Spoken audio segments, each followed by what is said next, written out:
Boa noite, boa noite. Live hoje com a camarada Gisele, da Aliança Revolucionária dos Trabalhadores. Vamos fazer uma análise aí da conjuntura econômica, política. A camarada já entrou, vou convidá-la. Ela já pediu aqui para participar, vou aceitar.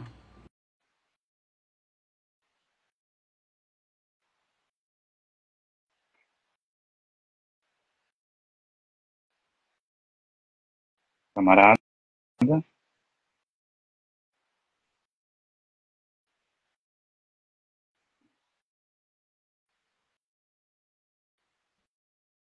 Estamos tendo um probleminha técnico aí. Gente, não desistam. Calma aí. Camarada, eu vou cancelar e vou te convidar de novo. Vamos tentar mais uma vez. Vai dar certo. Agora foi.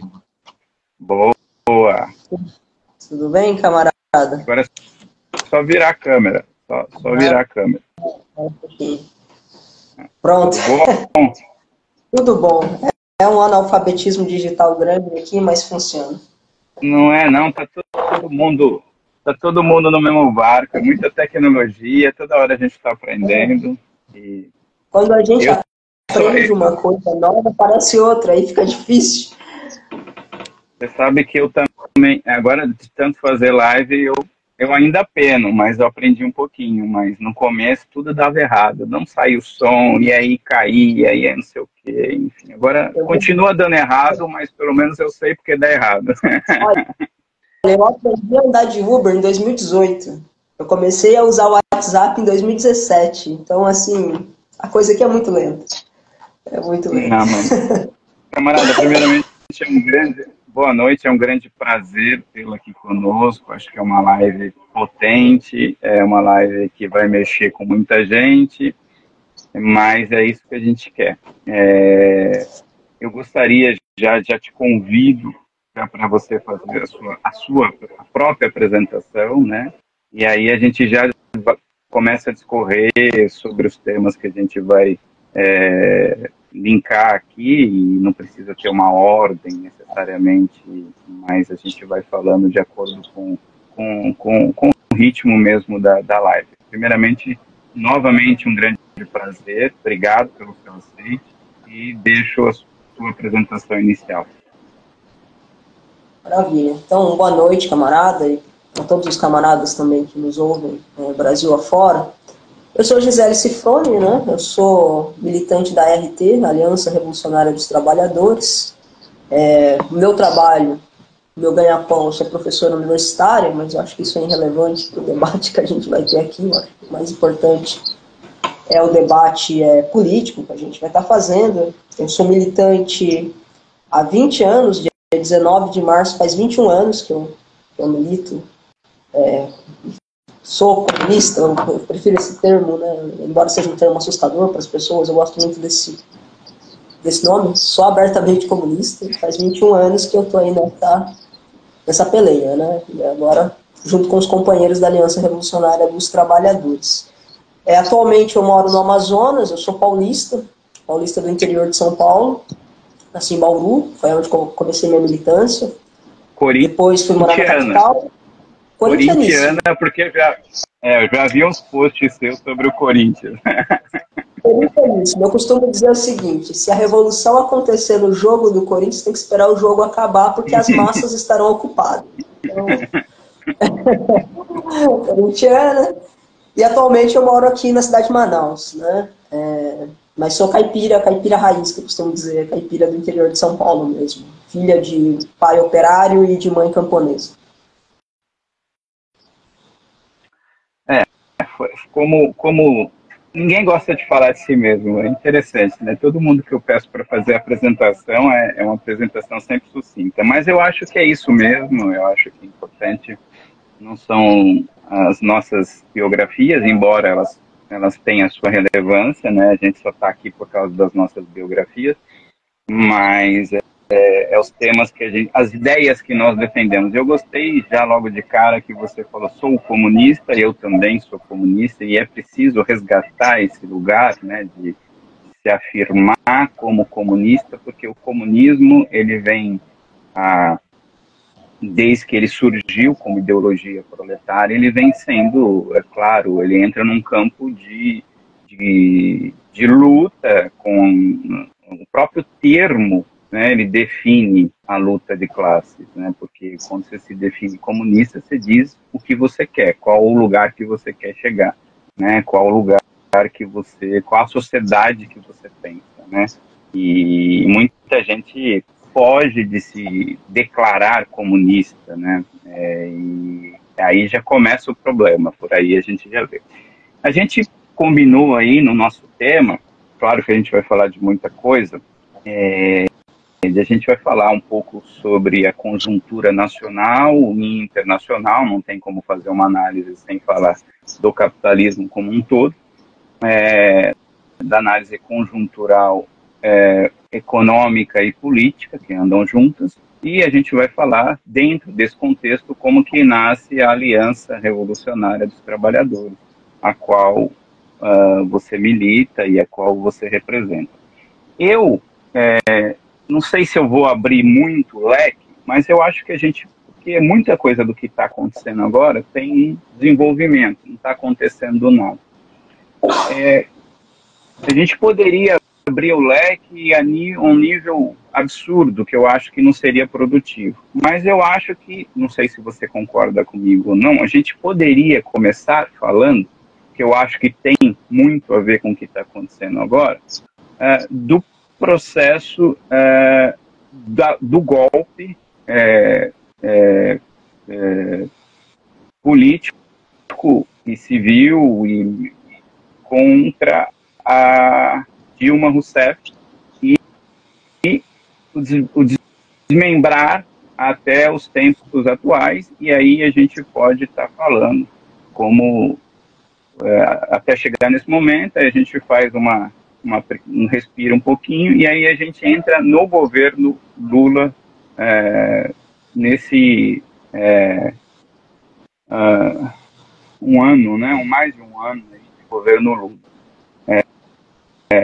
E aí a gente pode fazer aí um desmembramento para a luta sindical, como que isso vem se dando, a política de conciliação de classes, enfim. Se você concordar com essa proposta.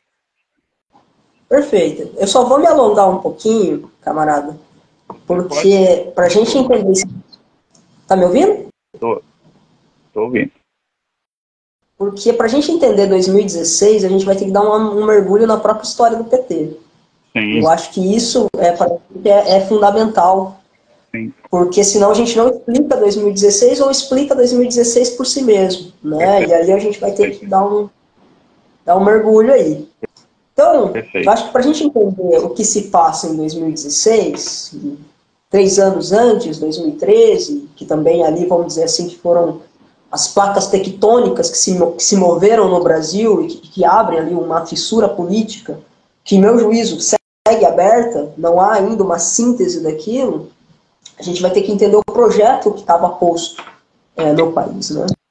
O PT, enquanto partido, sempre foi um partido que não foi um partido revolucionário. Eu acho que essa é uma coisa importante dizer, porque a nova geração desconhece essa história, né? O PT ele nunca foi um partido comunista. O PT nunca teve a tomada do poder como centralidade, a tomada do poder e a destruição do Estado burguês e a implantação de uma nova sociedade que transitasse para o comunismo. Isso nunca foi parte do projeto hegemônico do PT. Então o que tinha era correntes dentro do PT que tinham uma perspectiva socialista, que tinham uma perspectiva da revolução.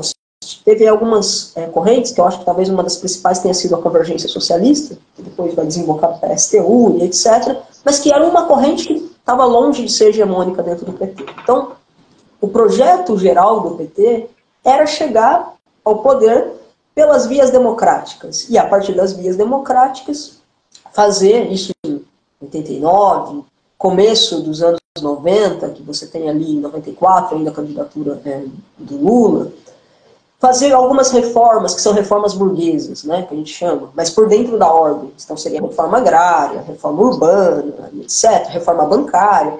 Seria um pouco de resgatar aquilo que era parte do programa do João Goulart, né? E aí há uma coisa muito interessante, que dentro do próprio PT, embora tivesse correntes que se denominassem socialista, que inclusive reivindicavam o socialismo, essa lógica de chegar ao poder pela via do parlamento, pela via da adaptação à ordem, ela começa a ser hegemônica, inclusive em algumas correntes que vão abandonando a perspectiva do socialismo, né? E aí entra uma coisa que a gente chama de moral do vale tudo. Vale fazer aliança para chegar à aliança com a burguesia, vale retirar pontos programáticos importantes, inclusive para uma lógica de uma reforma burguesa, como reforma agrária, etc. Então isso tudo vai sendo limpado para que o PT pudesse chegar ao poder e governar efetivamente o país. Embora já governasse algumas cidades, né? Luiz Erundina em São Paulo, por exemplo, e tal. É só em 2002 que o PT efetivamente assume o governo federal dentro desta lógica de tira as bandeiras que assustam a burguesia, faz aliança com a própria burguesia, só para os companheiros e companheiras lembrarem quem era o vice do Lula, era o industrial de Minas, né, o Alencar, né? Então, nessa perspectiva de fazer aliança, o PT vai seguindo ao poder durante 14 anos. E não é apenas concessão, ele vai se tornando o próprio partido fisiológico ao poder. A cara do poder passa a ser a cara do PT. O PT encabeça esse projeto, que é um projeto burguês, e que, se diga de passagem aqui, fazer um parêntese, isso não acontece num vácuo político, não é um problema de DNA apenas do PT. Isso vai acontecer porque a partir de 89, você tem aí umas mudanças no mundo que são mudanças importantes. A primeira é a queda do Muro de Berlim. Então a lógica de que o comunismo morreu, que as ideias revolucionárias morreram, vão ganhando espaço dentro da esquerda. É um vendaval oportunista completo da esquerda de se adaptar ao poder e etc. E na América do Sul, na América Latina em geral, mas em especial na América do Sul, com a queda das ditaduras militares, vai aparecer a ideia de que tudo é possível por dentro do Estado Democrático de Direito. Que é possível governar o grande leviatã que é o Estado, né? E o PT segue essa lógica, e dentro dessa lógica, fazendo alianças com o que eu vou chamar de direita clássica, vamos dizer assim. Porque o próprio PT hoje não dá para falar que é um partido de esquerda, quem efetivamente entende o que significa ser de esquerda e etc., né? Então, dentro desse grande processo, nos últimos 14 anos, etc., que o PT fica no poder, a sua lógica eu vou fazer pequenas concessões do ponto de vista social, pequenas mesmo, tá? E aí no sentido de eu não vou deixar a massa morrer totalmente de fome, eu vou criar alguns programas sociais que inclusive são recomendados pela Unesco, que inclusive são recomendados pela ONU, que são grandes agências do imperialismo no mundo inteiro. E ao mesmo tempo eu vou deixar que a burguesia continue reinando no país. Então eu faço aliança com latifundiários, eu faço aliança com banqueiros, etc. E o governo do Lula, os dois primeiros mandatos do Lula, conseguiu caminhar nisso com uma certa estabilidade. E por que com uma certa estabilidade? Porque a gente teve o chamado boom das commodities, então o preço dos produtos produzidos pelo agronegócio estava no mercado mundial muito alto, você tem receitas entrando no país que permitia você, entre aspas, acalmar o setor da classe trabalhadora, ao passo que cedia os anéis e os dedos para a burguesia. Só que esse cenário muda, começa a mudar a partir de 2012, 2013, 2014, sobretudo em 2016 ele abre. Ou seja, justamente quando você tem aí a saída do segundo governo do Lula e a entrada do governo da Dilma, que não vem do movimento popular, como é o caso do Lula, não vem do movimento sindical, como é o caso do Lula. O Lula tem, né, atrás de si, ainda a personificação de uma figura que veio do movimento operário, que foi dirigente sindical, etc., coisa que não era o caso da Dilma. A Dilma sempre foi uma tecnocrata do Estado, foi militante na ditadura, etc., não quero negar isso, mas a sua carreira política, pós-ditadura militar, é de uma tecnocrata que está ali. E nesse contexto de crise econômica, principalmente, que eu vou falar de 2013 antes de entrar em 2016. Em 2013 que a gente tem uma frustração enorme, principalmente de parte da juventude da classe trabalhadora. Embora não se comportando na condição de força social de uma juventude organizada enquanto classe trabalhadora, etc., com métodos próprios da luta dos trabalhadores, mas há um sentimento de frustração. Vejam vocês, o PT ele abre dois caminhos, duas grandes ilusões. A primeira ilusão é de que se a juventude tivesse acesso à universidade, principalmente no caso das universidades privadas, via ProUni e via FIES, essa juventude ia conseguir se colocar melhor no chamado mercado de trabalho. Ela ia conseguir exercer a profissão na qual ela estava se formando. Então, jornalistas, administradores, engenheiros, etc. Principalmente uma juventude pobre que estava se formando via ProUni e via FIES. Né? Por outro lado, a própria máquina de propaganda petista cria uma ideologia que é a ideologia da classe C. Que os trabalhadores não seriam mais trabalhadores, mas pertenceriam a uma nova classe média baseada no consumo. Então, consumo de carro, consumo de geladeira, computador e etc. Né? Claro, tudo isso baseado no endividamento do salário. Né? Mas isso cria como ideologia. Quando dá início, processos de crise começa a aparecer no Brasil, de maneira ainda muito lenta, esse setor social, principalmente essa juventude, que não tem o vínculo orgânico que a geração passada tinha com o PT, essa juventude vai para a rua com ódio profundo, no sentido de que foi enganada, foi frustrada. Né? Então agora eu me formei jornalista, mas eu sou Uber. Eu sou engenheiro, mas eu tenho que trabalhar de Uber. E é essa base da juventude quem vai para a rua e vai para a porrada, inclusive com as forças repressivas do Estado. Preciso dizer isso. No Rio de Janeiro e em São Paulo, quem acompanhou junho de 2013, e eu acompanhei isso muito, muito de perto, literalmente muito de perto, essa juventude enfrenta a repressão. Repressão, inclusive, que é legitimada pelo governo Dilma, no primeiro momento e etc. Bom, pois bem, em 2014 é aquela eleição extremamente polarizada entre Dilma Rousseff e Aécio Neves. Aécio perde por uma diferença de 3% de voto apenas, né? 53 milhões de pessoas votam na Dilma, mas o Aécio perde por uma diferença muito pequena. E, ao mesmo tempo, Dilma continua sinalizando seus acordos com banqueiros e etc., com o seu vice, que era menos do que Michel Temer, etc. Nesse momento, parte fundamental da classe trabalhadora diz, olha, esse governo não é meu. O PT não me representa. Os setores organizados da classe trabalhadora não vão para a rua defender o PT. Essa é a verdade.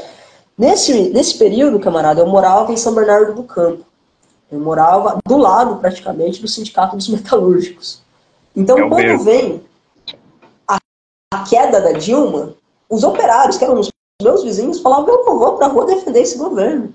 Porque tinha todo um processo de arroxo, o preço da inflação começa a subir no Brasil, etc., desemprego.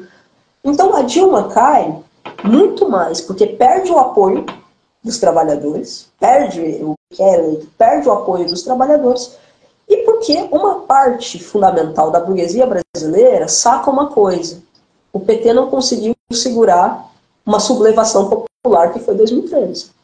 Se a tarefa principal do PT era justamente segurar as massas na lógica burguesa, o PT não consegue cumprir essa tarefa naquele momento. Portanto, nos é descartável.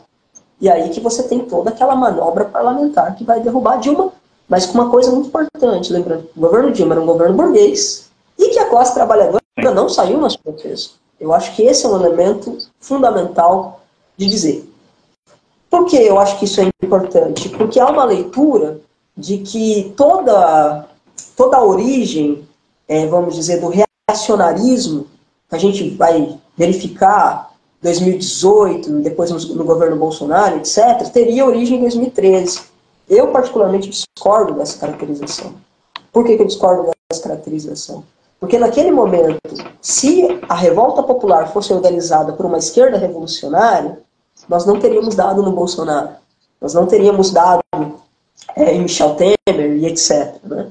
Mas na ausência de uma direção revolucionária, Quem canaliza o ódio da massa?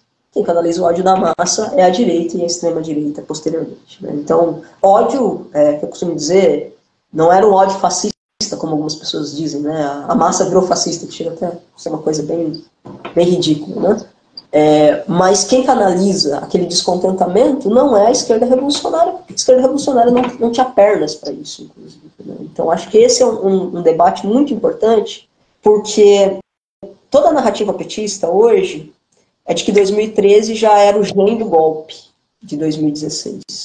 E, em meu juízo, isso está equivocado. Muito pelo contrário. Quem vai gestar essa extrema-direita que depois assume o país são os próprios governos do PT. Só lembrando das alianças que o PT fez, por exemplo, com uma figura execrável que é Marco Feliciano. Por exemplo, Magno Malta, toda essa gentalha que depois vai para a extrema-direita, para Bolsonaro e etc. Né? O dinheiro que o PT dá para a base social do bolsonarismo, que é o agronegócio, etc., para os grandes líderes evangélicos. Então, quem gesta esse movimento, que culmina na queda de Dilma, depois dá no bolsonarismo, é o próprio movimento de adaptação ao poder que o PT foi fazendo ao longo dos anos, desde 89 para cá. Né? Então, acho que é importante a gente resgatar isso, porque essa aqui já é uma diferença grande com uma boa parte da esquerda, vamos dizer assim, que compra um discurso petista de que 2013 foi ultra-reacionário e isso, inclusive, meu juízo justifica que, então, se qualquer trabalhador se levantar contra o PT, logo é reacionário dentro dessa lógica, logo está justificado a repressão. Então, são coisas que a gente tem que tomar cuidado. Não à toa, né? Não à toa que um dos primeiros... o bolsonarismo ajudou o petismo de uma maneira incrível, eles nem sabem. Porque aquela invasão quiseram fazer um novo Capitólio aqui, aquela invasão a Brasília, fez com que o PT iniciasse um projeto de controle dos movimentos, mais do que já tinha, né? E é o que eu sempre digo, né? Pau que bate em Chico, bate também em Francisco. Então, esse projeto que foi idealizado para evitar que sublevações bolsonaristas acontecessem, será o mesmo que evitará que as massas, quando que estiverem organizadas para tomar o poder, possam exercer os seus direitos. Por exemplo, se você não pode fechar uma avenida. Você pode. Isso sempre foi uma tática da esquerda. O que os bolsonaristas fizeram durante muito tempo, eles resgataram táticas que a esquerda combativa sempre usou, só que isso dentro de uma perspectiva de extrema-direita. Eu concordo demais, eu só peguei esse adendo para falar como que as coisas funcionam e essa esquerda pequeno-burguesa, ela não entende coisas básicas. A gente tem que pegar uma cartolina e desenhar, porque o nível de despolitização... Olha como isso é perigoso. Parte fundamental da esquerda, recentemente, antes da eleição do Lula, vai para frente da faculdade do Largo São Francisco, da USP, né, do Direito da USP, gritar: viva o Estado Democrático de Direito para sempre. Que é ridículo. Pois é. É extremamente ridículo. Esse mesmo Estado de Direito que massacra trabalhadores pobres na periferia das grandes cidades do país. E agora essa mesma esquerda aplaude o STF na luta contra o bolsonarismo. Veja, o bolsonarismo tem que ser destruído. Destruído, esmagado. Mas ele só pode ser esmagado pela força das ruas. Porque, na verdade, o que a gente está vendo é um STF que tem se colocado acima dos poderes e dizendo quem governa e quem não governa, só para os companheiros retomarem. Em 2018, o Bolsonaro só ganha porque mandam prender o Lula. O próprio STF manda prender o Lula. Em 2002, quando não tinha outro nome burguês para enfrentar Bolsonaro, o STF manda soltar Lula. Então, o que nós estamos vendo é um instrumento de repressão do Estado, porque o judiciário é um instrumento de repressão. só um adendo, soltar e cancelar o processo. Exatamente. Cancela o processo. Primeira vez na história que se tem algo do gênero. Exatamente.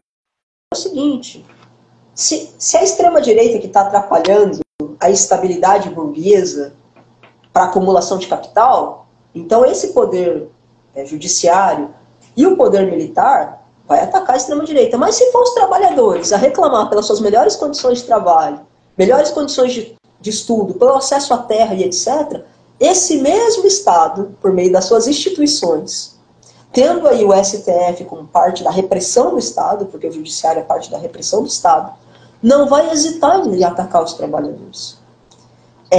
Quando tem as manifestações bolsonaristas, 8 de janeiro, a primeira coisa que o STF faz é descer um dispositivo dizendo que as manifestações estão proibidas. Isso não está em uso no país, mas se amanhã ou depois tiver um ascenso de massa dos trabalhadores, dos operários, dos campesinos e etc., vocês acham que esse dispositivo não será usado? Vai ser usado.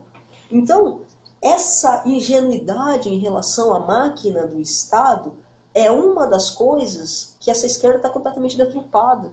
Ela perdeu completamente a referência nos métodos de luta da classe trabalhadora e foi completamente ganha pela lógica da democracia burguesa. Só que aí tem um outro problema.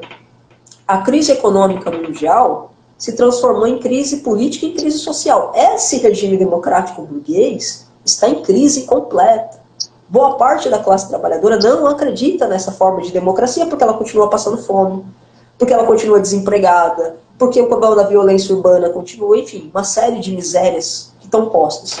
E junto com a crise, com essa desconfiança em relação a essa democracia burguesa, há uma desconfiança também em relação aos partidos de esquerda que defendem essa democracia burguesa.